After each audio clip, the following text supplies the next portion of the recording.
dishes. There is nothing like these factory direct, big money saving triple concentrated soaps anywhere. Get a free detailed catalog by calling 800-340-7091 or see them online at 5starsoap.com or Infowars.com. Let's talk to the owner of 5-Star Soap, Marty Schachter, and see what he has to say.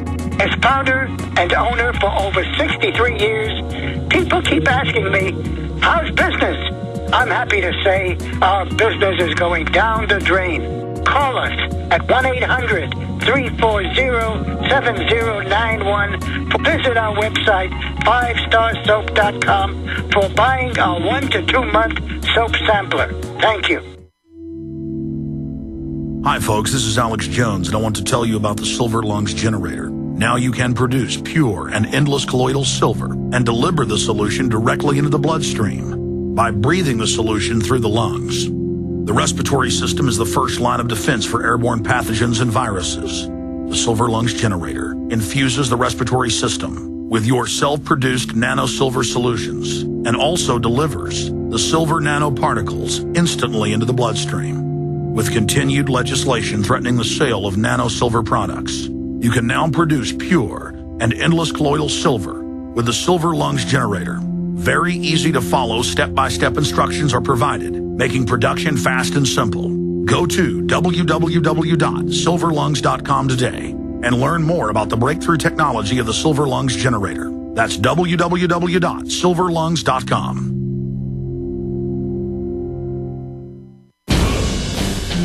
We now take you live to the Central Texas Command Center in the heart of the resistance. You're listening to The Alex Jones Show.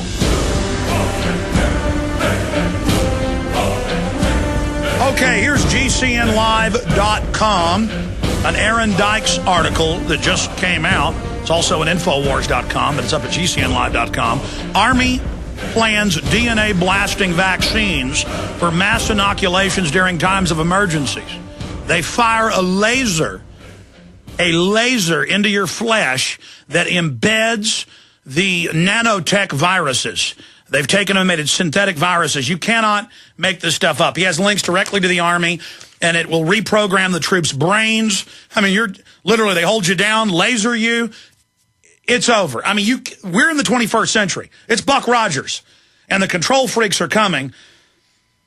And it's gotten so crazy, it's hard for me to even believe. We had Dr. Russell Blaylock, top brain surgeon, on yesterday, and he said in his own words, he said it's worse than any nightmare science fiction. And he read document after document from the federal government where they admitted the fluoride gives us cancer and brain damage, where their own scientists say take it out. I mean, I love everybody. I love the children. I love our communities. And these eugenicists have admitted the global warming tax is to shut down our industrial society so we collapse and are under government control. And only Europe, the United States, Canada, Australia, and New Zealand are under this. 160 plus other countries, China, India, and others, they have zero carbon taxes coming in. All of our jobs that we have left will leave. This is the stated program. It's the stated program of enslavement and bondage and poverty. And that's why this book is so important. Again, it's available at Infowars.com. For those in America that still read, get it. Give it to people you know. It's so well written. I love things that just boil everything down. It's a full spectrum shotgun blast of info. Well written, lots of quotes, lots of documents, lots of graphs. This is the kind of book I like because it's similar to a film. And, of course, Global Warming, Emerging Science Understanding, also available at Infowars.com or by calling toll-free 888-253-3139. And Endgame Blueprint for Global Enslavement covers all of this. Going back to Dr. Michael Coffman, Doc, continuing, you know, everybody I talk to who's really studied history understands that eugenics began 2,300 years ago with Plato. And he said, we, the hybrids, the elite, must kill everyone in Greece who's poor. And wars aren't killing them fast enough. And we need to train them not to fight back against us, so we'll give them sports as a way to be the new hero. We got to kill these people. You can read the quotes in Plato's Republic. And then if you study history, you see it come back and be picked up in the 1760s, 70s, 80s, 90s. And, of course, then they put Napoleon after that. It was a Rothschild takeover, they were going to have a 10-day-a-week work week. They were going to abolish the family. This is mainline history. They were talking about forced drugging people. They were saying they wanted to kill 80%. That number comes from the French Revolution. Kill 80% of the public. And so without me even prompting it, we talked about it yesterday, here's Michael Coffman telling you the same thing. Go over the French Revolution. It was the opposite of what our revolution was. And George Washington figured that out when he was president and spoke out against it. And the French then tried the Illuminati. He wrote letters about it. He wrote letters about them trying to overthrow the United States. And so ever since then, it is a group of sages or people that understand how humans operate who want to end the regular human order and replace it with their new world order. Doctor, go over it. Absolutely. It is one of those heinous things that when you think about it, where you have people who are at the very top. Now, the vast majority of troops out there trying to implement this agenda don't really fully understand what they're doing. But the key people behind it, like occurred in the French Revolution, which was orchestrated by the Illuminati and the Jacobean Society and so forth, they basically used the Rousseau model. The Rousseau model basically means the state is in control over the individual or sovereign over the individual, and everything stems from that. Once they did that, anybody who disagreed with them had their head cut off. And it was one of the most bloody revolutions in history of the period. Both Jefferson and Patrick Henry were excited about the French Revolution until they went over there and actually saw what they were doing. It had nothing in comparison to the American And one Revolution. of them almost got killed. Some of our founding fathers got locked up. Actually, Patrick Henry basically was scheduled to have his head lopped off if it wasn't for the intervention of Washington and the request to have him sent home, and Jefferson himself intervened. Otherwise, he would have been beheaded for all the outrageous, not really outrageous to us, but all that he was saying against the French Revolution. And they were going to have a new calendar. They were going to end the family. The good news is it stalled out and failed. It stalled out and failed, although we still have the socialist government that Rousseau is based upon installed in France. It just hasn't evolved. That's right. Karl Marx and others, they were plagiarizing what the Luciferians, and by the way, that's mainline history, that the Illuminati out of Germany came over to France.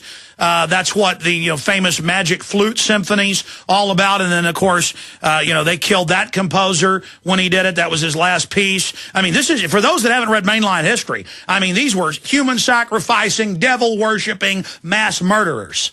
They really were, and of course that's been obliterated. If you look at the history books today that you might get in high school or college, of course that will not be in there.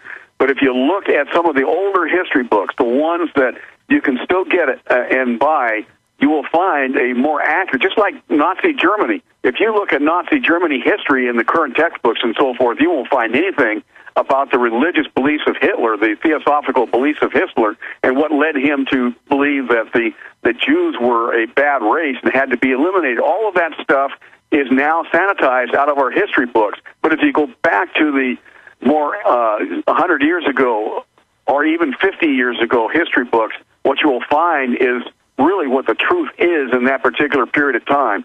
These people are evil. They're evil down to the very core. I think your description of them as being Luciferian is right on target. Well, and then you look at eugenics in England in the 1850s. Yes. That then got set up in the U.S., and Hitler got his ideas from that, and it's the very same crowd. It's the very same crowd. And it's still in the United Nations. It's still boiling just below the surface. You don't see it named as that anymore, but it's still there.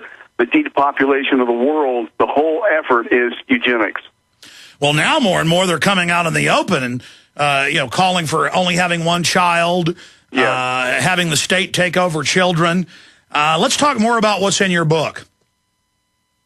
All right. I mean, because there's so much to cover. What else do you think is important to... Well, one of the things that is, I think, extremely important is to realize, and maybe this will get your attention because it gets your pocketbook, the $13.5 trillion deficit that we now have is directly responsible for this whole mentality, this whole ideology, which we now call progressivism or extreme liberalism, whatever you want to call it. It is The whole idea that government can solve all the problems in the nation and eventually the world.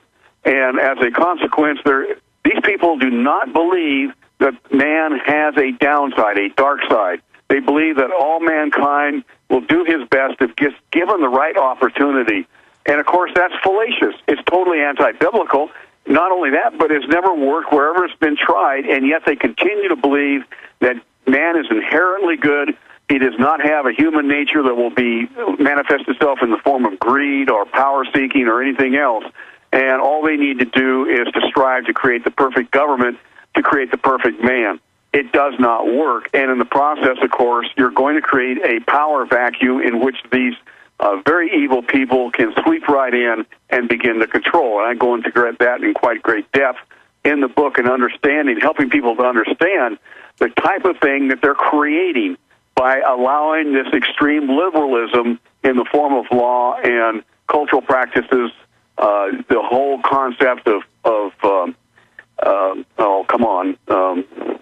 I can't think of it, but anyway, down along those lines. Moral relativism? Moral relativism is all right in there, and that they can create the perfect government. The reason we have poverty around the world is because of bad government, especially the United States. The United States is responsible for all evil done in the world. That's their belief. I mean, that's solid in their belief system. And as a consequence, they're doing all they can to tear down the constitutional republic that our founders created and build up a substitute government in its place that's tied totally into this Rousseau socialism and this idea that the perfect man can be created. Well, it's unbelievable. It is unbelievable. I want to go to some phone calls, and they'll be all over the map, but you can speak to any of these issues because you're a deep researcher. But Dr. Michael Coffman is our guest, and, of course, the new book, Rescuing a Broken America, Why America is Deeply Divided, very important. And, of course, his film dealing with global warming, all available at Infowars.com. Michael in Florida, thanks for holding. You're on the air. Go ahead, Michael. You're on the air. Okay, let's move on. Victoria in Montana, you're on the air. Hi, Alex. Hello, welcome. Thank you. I just want to say before I tell you real quick, because I know you only have 1 minute per person, we will not allow these fallen ones to turn us into mechanization man and cut off our connection to God with their chemical, biological warfare. Yeah. So I wanted to answer your question, what can we do?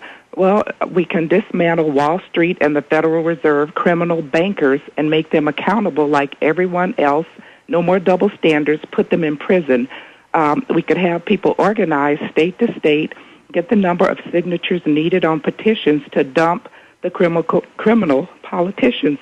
Then we could get out of the United Nations, which is nothing but another big criminal organization, and then we can strip the power and control from big corporations and foundations and end outsourcing our industries.